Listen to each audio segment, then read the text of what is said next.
জীবনে খারাপ সময় আসাটা খুব দরকার।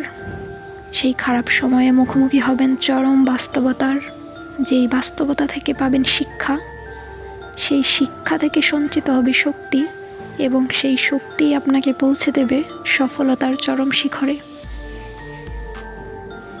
আপনি যেখানে আছেন সেখান থেকেই শুরু করেন, যা আছে তা দিয়েই শুরু করেন।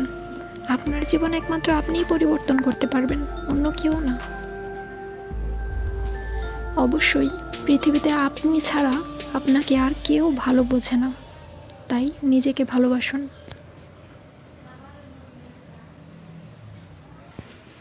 স্বপ্ন সেভাবেই দেখুন যেই স্বপ্ন আপনাকে ঘুমোতে দেয় না। যাদের ভালোবাসা পাওয়ার জন্য আজকে আপনি তাদের পেছনে ছুটছেন, নিজেকে সফল করুন, একদিন দেখবেন তারাই আপনার পেছনে ছুটছে।